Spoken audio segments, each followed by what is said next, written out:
আজ ভোরবেলায় উঠেই আগেই পুজোটা সেরে নিলাম, কারণ আজকে মা আসবে। ভাই মাকে কিছুদিনের জন্য আমার এখানে রেখে যাবে, ভাইয়ের একটু কাজ আছে, রেখে যাবে। আবার ওদিকে জানো তো, কালকে ছেলেটা বীভৎসভাবে পা কেটেছে, সেই জন্য ওকেও আজকে স্কুলে পাঠাচ্ছি না। ওর পায়ে এত ব্যথা, এত যন্ত্রণা, তাই ওকে আজকে বাড়িতেই রেখে দিলাম। আগে এক কাপ চা খেয়ে নিই, চাটা খেয়ে তারপরে আজকের দিনটা শুরু করব। অন্যদিন নর্মালি আমি সকালে উঠে মেথি ভেজানো জল খাই। কাল রাতে ছেলের পা কেটে গেছিলো, সেই জন্য ঠিক মাথায় ছিল না, মেথিটা ভেজাতেই ভুলে গেছি। এবার একটু রিল্যাক্স করব, বসে চাটা খেয়ে নেব। স্নান পুজো হয়ে গেলে না, দিনের প্রথমে শুরুটাই যদি ঠিক মতো হয়ে যায়, তাহলে আর খুব একটা প্রেশার থাকে না। এরপরে তো শুধু রান্না করব বা ওরা আসবে অপেক্ষা। অনেক দিন বাদে মা আসছে, তাই চেষ্টা করব মা যেগুলো ভালো খায় সেগুলো বানাতে। যদিও আজকে বাজারে যেতে পারবো না, বাজারে যাওয়ার স্কোপটা নেই আজকে।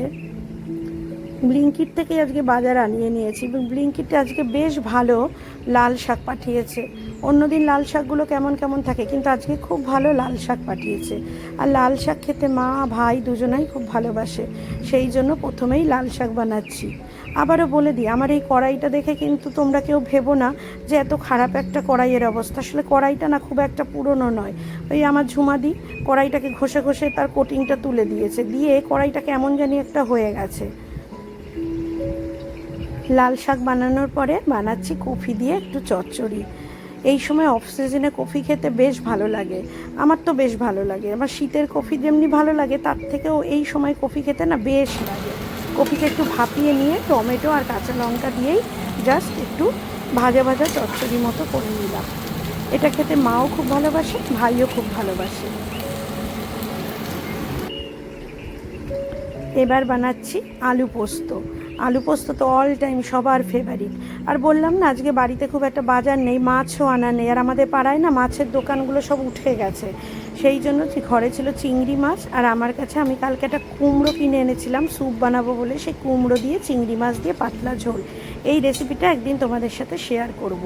এটা খুব ভালো, আমার বাবার রেসিপি, বাংলাদেশি রেসিপি।